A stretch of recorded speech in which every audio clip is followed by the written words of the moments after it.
ಒಬ್ಬ ಸ್ಮಶಾನ ಕಾಯುವಂತಹ ವ್ಯಕ್ತಿ ಅವನು ಬರ್ತಾನೆ. ಸರಿ, ಸ್ವೀಕರಿಸೋದಾದರೆ ನಾನು ಸ್ವೀಕರಿಸ್ತೇನೆ ಬಾ ಅಂತ ವಿಶ್ವಾಮಿತ್ರರ ಮುಂಭಾಗದಲ್ಲಿ. ಅವನಿಗೆ ತಾನು ಯಾವ ಸ್ಥಾನದಲ್ಲಿ ಅಭಿಷಿಕ್ತನಾದ ರಾಜ, ಒಂದು ಸ್ಥಾನದಲ್ಲಿ, ಆದರೆ ಆ ಕಾರ್ಯದಲ್ಲಿ ತಾನು ತೊಡಗಿಸಿಕೊಳ್ಳೋದಂದರೆ ಇದು ಎಷ್ಟು ಇದು ಅದರಿಂದ ಆಗುವಂತಹ ಪಾಪಗಳು ಏನು, ದೋಷಗಳು ಏನು, ಇದನ್ನೆಲ್ಲ ಯೋಚನೆ ಮಾಡ್ತಾ ಅದಕ್ಕಾಗಿಯೇ ತಾನು ಯೋಚನೆ ಮಾಡುವ ಸಂದರ್ಭ, ಕೊಡಬೇಕಾದ ನನ್ನ ದುಡ್ಡು ಉಂಟೋ ಇಲ್ಲೋ, ನೀನು ನನ್ನ ಮಾತು ಕೇಳ್ತೇನೆ ಅಂತ ಹೇಳ್ತಿ, ಕೇಳುವುದಿಲ್ಲ ನಿನ್ನನ್ನು ನೀನು ಮಾರಿಕೋ, ಯಾರಿಗೆ ಏನು ಎಂಬುದು ಪ್ರಶ್ನೆ ಇಲ್ಲ, ನನಗೆ ಕೊಡುವುದು ಪ್ರಧಾನ ಅಷ್ಟೇ. ಪುನಃ ಅಲ್ಲಿ ಆ ಕಠಿಣವಾದ ಮಾತುಗಳನ್ನು ಹೇಳ್ತಾರೆ. ಸರಿ ಅಂತ ಅಂದುಕೊಂಡು ಅವನು ಅವರ ಮಾತಿನಂತೆ ನೋಡು, ಅವನು ಅಷ್ಟು ಕೊಡ್ತಾನಂತೆ, ಅಷ್ಟು ಕೊಡ್ತೇನೆ ಅಂತ ಅವನು ಹೇಳುವಾಗಲೂ ನೀನು ಪುನಃ ಅದನ್ನು ಕೊಡಲಿಕ್ಕೆ ತೆಗೆದುಕೊಂಡು ನನಗೆ ಕೊಡಲಿಕ್ಕೆ ಯೋಚನೆ ಮಾಡೋದಿಲ್ಲ ಅಂತಂದರೆ ನೀನು ಕೊಡಲಿಕ್ಕೆ ಮನಸ್ಸಿಲ್ಲ ನೀನು. ಅಂದುಕೊಂಡು ಮುಂದಕ್ಕೆ ತನ್ನನ್ನು ತಾನು ಅವನಿಗೆ ಮಾರಿಕೊಂಡು ವಿಶ್ವಾಮಿತ್ರರು ಮಾಡಿಕೊಂಡ್ರೆ ಅಲ್ಲಿ ಆ ಕಾಲದಲ್ಲಿ ಮುಂದಕ್ಕೆ ಸ್ಮಶಾನ ಕಾಯ್ತಾ ಹರಿಶ್ಚಂದ್ರ ಇದ್ದಾನೆ. ಚಂದ್ರಮತಿ ಮಗು ಸತ್ತಿದೆ ಅಂತ ಕರ್ಕೊಂಡು ಬರ್ತಾಳೆ. ಅವಳು ಅಳ್ತಾ ಇರೋದನ್ನು ನೋಡಿಕೊಂಡು ಇವಳು ಯಾರೋ ಇರ್ಬೋದು, ಯಾಕೆಂದರೆ ಈ ಕ್ರಮದಲ್ಲಿ 12 ತಿಂಗಳು ಕಳೆಯಿತಂತೆ.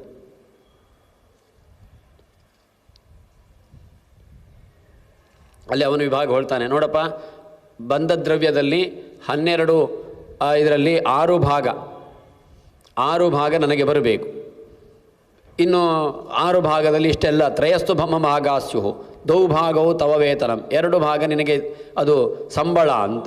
ಹೀಗೆ ಅದನ್ನೆಲ್ಲ ವಿಭಾಗ ಮಾಡಿ ಅವನು ಹೋದರೆ ಸರಿ. ಅಲ್ಲಿಗೆ ಕರ್ಕೊಂಡು ಬರ್ತಾಳೆ. ರೋಹಿತ ತಾನು ಸತ್ತಿದ್ದಾನೆ ಅಂತ ತಿಳ್ಕೊಂಡು ದುಃಖ ಪಡ್ತಾಳೆ.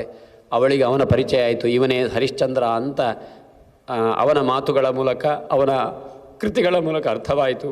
ಅವನಿಗೆ ಇವಳು ಅಂತ ಅರ್ಥವಾಯಿತು. ಕೊನೆಗಾಗುವಾಗ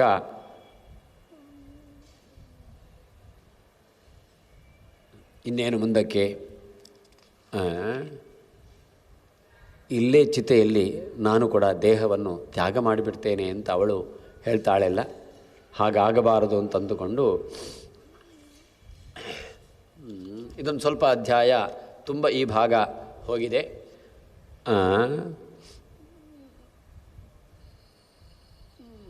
ಕೊನೆಗಾಗುವಷ್ಟೊತ್ತಿಗೆ ಆ ಹಂತದಲ್ಲಿ ಅನಾದಿ ನಿಧನಂ ಬ್ರಹ್ಮ ಕೃಷ್ಣಂ ಪೀತಾಂಬರಂ ಶುಭಂ ತಸ್ಯ ಚಿಂತೆಯಮಾನಸಿ, ದೇವರನ್ನು ಸ್ಮರಣೆ ಮಾಡ್ಕೊಳ್ತಾನೆ.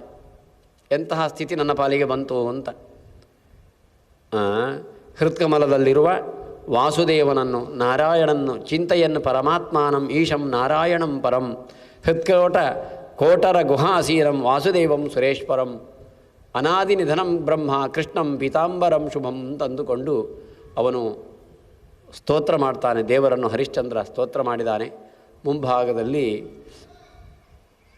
ಧರ್ಮ, ಇಂದ್ರದೇವರು, ವಿಶ್ವಾಮಿತ್ರರು 3 ಮಂದಿ ಕಾಣಿಸಿಕೊಂಡಿದ್ದಾರೆ. ಇಂದ್ರದೇವರು ಹೇಳ್ತಾರೆ, ನೋಡಪ್ಪ, ಎಲ್ಲ ಲೋಕವನ್ನು ಗೆದ್ದಿದ್ದಿ ನೀನು, ನಿನ್ನನ್ನು ಸ್ವರ್ಗಕ್ಕೆ ಕರ್ಕೊಂಡು ಹೋಗಬೇಕು ಅಂತಿದ್ದೇನೆ, ಈ ವಿಮಾನವನ್ನು ಏರು ಅಂತ. ಅದನ್ನು ಕೇಳಿ ಹರಿಶ್ಚಂದ್ರ ಹೇಳ್ತಾನೆ, ನಾನು ಬರುವುದಿಲ್ಲ ಅಂತ. ಇವನು ಎದ್ದ, ರೋಹಿತ ಸತ್ತಂತೆ ಬಿದ್ದಿದ್ದವ ಎದ್ದಿದ್ದಾನೆ, ವಿಮಾನ ಏರುವುದಿಲ್ಲ. ಯಾಕೆಂದರೆ ಅಲ್ಲಿ ಪ್ರಜೆಗಳು ನನಗಾಗಿ ಇವತ್ತು ದುಃಖ ಪಡ್ತಾ ಇದ್ದಾರೆ. ನನಗಾಗಿ ಎಲ್ಲವನ್ನು ತ್ಯಾಗ ಮಾಡಿದವರನ್ನು ಬಿಟ್ಟು ನಾನು ಬರುವುದಕ್ಕೆ ಹೇಗೆ ಸಾಧ್ಯ? ಬರುವುದಿಲ್ಲ ಅಂತಂದರೆ ಇಲ್ಲ, ಅವರನ್ನು ಕರ್ಕೊಂಡು ಹೋಗೋದಾಗಿದ್ದರೆ ಬರ್ತೇನೆ, ಇಲ್ಲದ್ರೆ ಬರುವುದಿಲ್ಲ ಅಂತ ಹರಿಶ್ಚಂದ್ರ ಹೀಗೆ ಹೇಳಿದ. ಮುಂದಕ್ಕೆ ಸರಿ ಅಂತ ಇಂದ್ರದೇವರನ್ನು ಒಪ್ಪಿದ್ದಾರೆ.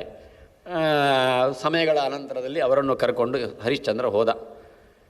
ಈ ಘಟನೆ ಆಗುವಷ್ಟೊತ್ತಿಗೆ ಇದೆಲ್ಲ ಆಯ್ತಲ್ಲ, ವಸಿಷ್ಠರು ಅಲ್ಲಿ ಇರಲಿಲ್ಲ. 12 ವರ್ಷಗಳ ಪರ್ಯಂತ ನೀರಿನ ಒಳಗಡೆಯಲ್ಲಿ ತಪಸ್ಸು ಮಾಡಲಿಕ್ಕೆ ಹೋದಂತಹ ವಸಿಷ್ಠರು 12 ವರ್ಷಗಳ ನಂತರ ಬಂದಾವಾಗ ಹೀಗೆ ಆಗಿದೆ, ವಿಶ್ವಾಮಿತ್ರರು ಹೀಗೆ ಮಾಡಿದ್ದಾರೆ, ಹರಿಶ್ಚಂದ್ರ ಪರಿತಪಿಸುವಂತೆ ಆಯಿತು.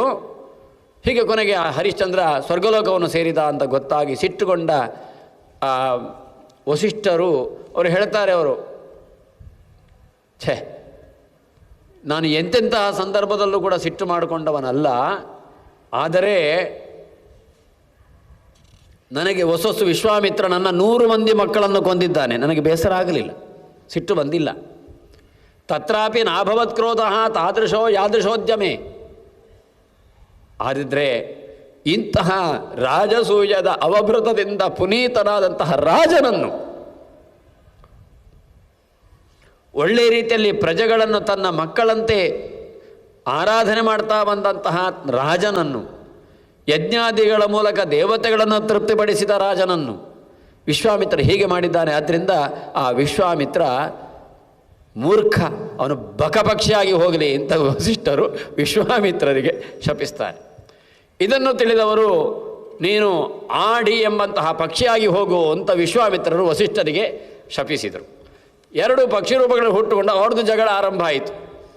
ಅದು ಗಾತ್ರದಲ್ಲಿ ಭಾರೀ ದೊಡ್ಡ ಗಾತ್ರದ ಎರಡು ಪಕ್ಷಿಗಳೆಲ್ಲ ಕೊಕ್ಕಿನಿಂದ ರೆಕ್ಕೆಗಳಿಂದ ಹಿಡಿದು ಬಡಿದು ಹಾಕ್ಕೊಂಡೆಲ್ಲ ಅದು ಎಷ್ಟೋ ಸಮಯಗಳ ಪರ್ಯಂತ ಆ ರೂಪದಲ್ಲಿ.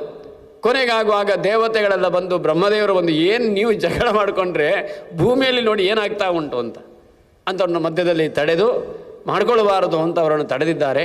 ಸರಿ ಅಂತ ಅವರು ಸಮಾಧಾನ ಪಡ್ಕೊಂಡು ಅವರವರು ತಮ್ಮ ಇದಕ್ಕೆ ಹೋದರು ಎಂಬಂತಹ ಚರಿತ್ರೆಯನ್ನು ಇಲ್ಲಿ ವಿಸ್ತೃತವಾಗಿ ಹೇಳಿದ್ದಾರೆ. ಇಂತಹ ಹರಿಶ್ಚಂದ್ರನ ಕಥೆಯನ್ನು ಯಾರು ಶ್ರವಣ ಮಾಡ್ತಾರೆ ಅವರ ಪಾಪಗಳೆಲ್ಲ ಪರಿಹಾರ ಆಗ್ತದೆ. ಅವರಿಗೆ ಪುತ್ರ ವಿಯೋಗವೋ ಪತ್ನಿ ವಿಯೋಗವೋ ಇತ್ಯಾದಿಗಳು ಬರುವಂಥದ್ದೆಲ್ಲ ಪರಿಹಾರ ಆಗ್ತದೆ ಎಂಬಂತಹ ಫಲಶ್ರುತಿಯನ್ನು ಕೂಡ ಹೇಳಿ ಮುಂದಕ್ಕೆ ಜೈಮಿನಿಗಳು ಕೇಳ್ತಾರೆ, ಈ ಜೀವರಾಶಿಗಳು ಹುಟ್ಟುತ್ತವೆ, ಜೀವರಾಶಿಗಳು ಹುಟ್ಟಿದ ಮೇಲೆ ಸಾಯ್ತಾವೆ. ಕಥಂ ಸಂಜಾಯತೆ ಜಂತು ಕಥಂ ವಾ ಸವಿವರ್ಧತೆ. ಹೇಗೆ ಹುಟ್ಟುತ್ತಾವೆ, ಹೇಗೆ ಬೆಳೀತಾವೆ, ಉದರದ ಮಧ್ಯದಲ್ಲಿ ಹೊಟ್ಟೆಯಲ್ಲಿ ಗರ್ಭದಲ್ಲಿ ಬಂದು ಹೇಗೆ ಸೇರ್ತಾವೆ ಇತ್ಯಾದಿಗಳ ಬಗ್ಗೆ ಹೇಳಬೇಕು ಅಂತ, ಇನ್ನು ಉತ್ಕ್ರಾಂತಿ ಕಾಲದಲ್ಲಿರುವಂತಹ ಸ್ಥಿತಿಗತಿಗಳ ಬಗ್ಗೆ ಇದನ್ನೆಲ್ಲ ಹೇಳಬೇಕು ಅಂತ ಜೈಮಿನಿಗಳು ಪ್ರಶ್ನಿಸಿದ್ದಕ್ಕೆ ಆ ಪಕ್ಷಿಗಳ ರೂಪದಲ್ಲಿ ದೊಡ್ಡ ಪ್ರಶ್ನೆ ಮಾರಾಯಿತು. ಗರ್ಭದಲ್ಲಿ ಇರುವುದು ಹೇಗೆ, ಗರ್ಭದಲ್ಲಿ ಬಂದು ಸೇರುವುದು ಹೇಗೆ, ಗರ್ಭದಿಂದ ಹೊರಕ್ಕೆ ಬರುವುದು ಹೇಗೆ, ಹೊರಗೆ ಬಂದ ಮೇಲೆ ಅವನು ಮಾಡಿದ ಕರ್ಮಾನುಸಾರವಾಗಿ ಪುನಃ ಸೇರುವಂತಹ ತಾಣ ಯಾವುದು, ಅಲ್ಲಿ ಏನು ಅನುಭವಿಸ್ತಾರೆ, ಎಷ್ಟೆಷ್ಟು ಅನುಭವಿಸಲಿಕ್ಕೆ ಸಿಗ್ತದೆ, ಇದು ತುಂಬ ದೊಡ್ಡ ವಿಷಯ. ಆದರೆ ಆ ವಿಷಯನ ಹೇಳ್ತೇನೆ, ಒಳ್ಳೆಯ ಕಥೆ ಉಂಟದರಲ್ಲಿ. ಹಿಂದೆ ಒಬ್ಬ ಸುಮತಿ ಅಂತ ಹೆಸರಿನ ಒಬ್ಬ ಮಗ, ಪ್ರಶ್ನಭಾರೋಯವತುಲಸ್ತ್ವಯಾಸ್ಮಾಸು ನಿಮೇಷಿತಃ ದುರ್ಭಾವ್ಯ ಸರ್ವಭೂತಾನಾಂ ಭಾವಾಭಾವ ಸಮಾಶ್ರಿತಃ. ಸುಮತಿ ಎಂಬಂತಹ ಮಗ ಅಪ್ಪನಿಗೆ ಹೇಳಿದ ಕಥೆಯನ್ನು ಹೇಳ್ತೇನೆ ಅಂತ. ಮಗ ಅಪ್ಪನಿಗೆ ಹೇಳುವ ಕಥೆ ಇದು. ಭೃಗುಗೋತ್ರದಲ್ಲಿ ಬಂದಂತಹ ಒಬ್ಬ ಬ್ರಾಹ್ಮಣ, ಅವನು ಮಗನಿಗೆ ಉಪನಯನ ಮಾಡಿದ.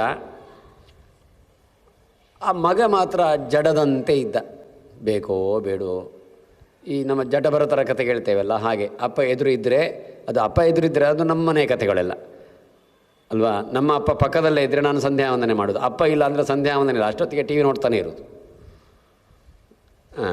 ಹೀಗೆ ಯಾರಾದರೂ ದೊಡ್ಡವರು ಇದ್ದರೆ ಅವರು ಹೇಳ್ತಾರೆ ಎಂಬ ಕಾರಣಕ್ಕೋಸ್ಕರ ಅದನ್ನು ಮಾಡುವುದು. ಅದೇನು, ಮನಸ್ಸು ನಮಗೆ ಅಲ್ಲೇ ಇರ್ತದೆ, ಬೇರೆ ವಿಷಯದಲ್ಲೇ ಮೊಬೈಲಲ್ಲೇ ಮನಸ್ಸು ಇರ್ತದೆ. ಆದರೆ ಅದರ ಮುಂಭಾಗದಲ್ಲಿರ್ತೇವೆ, ಕೈಯಲ್ಲಿ ತಾಳ ಇರ್ತದೆ, ಬಾಯಲ್ಲಿ ಭಜನೆ ಬರ್ತಾ ಇರ್ತದೆ.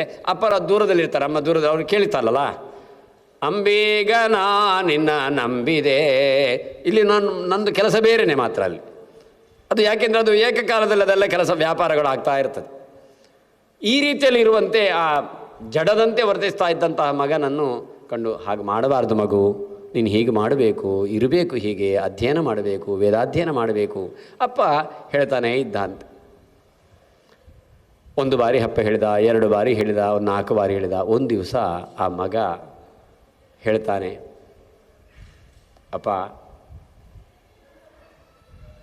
ನಾನು ಎಷ್ಟು ಮಂದಿ ತಂದೆ ತಾಯಿಯಂದಿರನ್ನು ನೋಡಿದ್ದೇನೆ ಗೊತ್ತಾ, ಎಂತೆಂತಹ ತಂದೆ ತಾಯಿಗಳನ್ನು ನೋಡಿದ್ದೇನೆ ಗೊತ್ತಾ.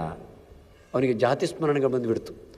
ತಾನು ಹಿಂದೆ ಎಷ್ಟು ಇದರಲ್ಲಿ ಹುಟ್ಟುಕೊಂಡಿದ್ದೇನೆ, ಹುಟ್ಟಿದ್ದು ತಾನು ಮಾಡಿದ ಕರ್ಮಾನುಸಾರವಾಗಿ ಎಷ್ಟೆಷ್ಟು ನರಕಗಳನ್ನು ಅನುಭವಿಸಿದ್ದೇನೆ, ಎಲ್ಲಿಗೆಲ್ಲ ಹೋಗಿದ್ದೇನೆ. ಹಾಗೆ ಅವನು ಹೇಳ್ತಾ ಹೋದರೆ ಆವಾಗ ಅನುಭೂತಾನಿ ಸೌಖ್ಯಾನಿ ದುಃಖಾನಿ ಚ ಸಹಸ್ರಶಃ. ನಾನು ಬೇಕಾದಷ್ಟು ದುಃಖವನ್ನು ಅನುಭವಿಸಿದ್ದೇನೆ, ಬೇಕಾದಷ್ಟು ಸುಖವನ್ನು ಅನುಭವಿಸಿದ್ದೇನೆ. ನನಗೆ ಬೇಕಾದಷ್ಟು ಬಂಧುಗಳು, ತಂದೆ ತಾಯಿಗಳು, ನಾನಾ ವಿಧವಾಗಿ ಎಲ್ಲ ಉಂಟು. ಗರ್ಭದಲ್ಲಿ ವಾಸ ಮಾಡಿದ್ದು, ಹೇಗೆ ವಾಸ ಮಾಡ್ತೇವೆ ನಾವು, ಜೀವ ಒಬ್ಬ ಒಳಗಡೆ ಹೇಗಿದ್ದಾನೆ ಎಲ್ಲ ನಾನು ತಿಳ್ಕೊಂಡಿದ್ದೇನೆ.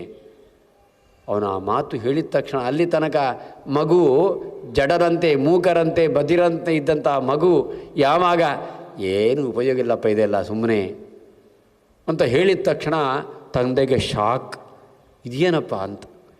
ತಂದೆ ಕೇಳ್ತಾನೆ. ಸಂತೋಷ ಆಯಿತು, ಒಂದು ರೀತಿಯಲ್ಲಿ ಆಶ್ಚರ್ಯವಾಯಿತು, ಸಂತೋಷವಾಯಿತು.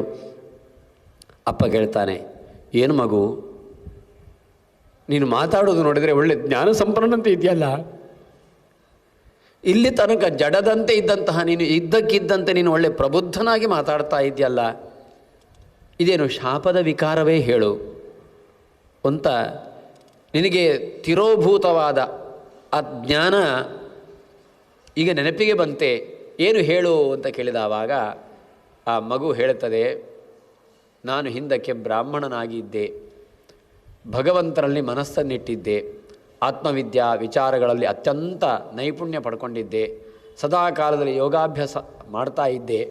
ಮಾತ್ರವಲ್ಲದೆ ನಾನು ಓದಿದ್ದು ಮಾತ್ರವಲ್ಲದೆ ಅಸಂಖ್ಯಾತವಾದಂತಹ ಶಿಷ್ಯಗಣಗಳಿಗೆ ವಿದ್ಯಾ ಎಂಬ ಅನ್ನವನ್ನು ಒಡಂಬಡಿಸಿದ್ದೆ. ಆದ್ದರಿಂದಲೇ ನಾನು ಒಬ್ಬ ಆಚಾರ್ಯನಾಗಿ ಕೂಡ ಇದ್ದವ. ನಾನು ಬೇಕಾದಷ್ಟು ಸಮಯಗಳು ಕಳೆದ ನಂತರದಲ್ಲಿ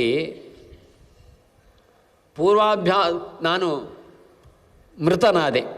ನಾನು ಮೃತನಾದರೂ ನನಗೆ ಜಾತಿ ಸ್ಮರಣೆ ಇತ್ತು, ಇದು ಕರ್ಮಸ್ಮರಣೆ ಇತ್ತು, ನಾನು ಏನಾಗಿದ್ದೆ, ಏನು ಮಾಡಿದ್ದೆ ಅಂತ. ಅದು ಯಾಕೆ ಅಂತಂದರೆ ಒಂದು ಅಷ್ಟು ಮಂಡಿಗೆ ಪಾಠ ಮಾಡಿ ಆ ಜ್ಞಾನ ಸಂಪತ್ತನ್ನು ಉಳಿಸಿದ್ರಿಂದ ನನಗೆ ಅದು ಸ್ಮರಣೆ ಇತ್ತು, ಜ್ಞಾನದ ಇದಿತ್ತು.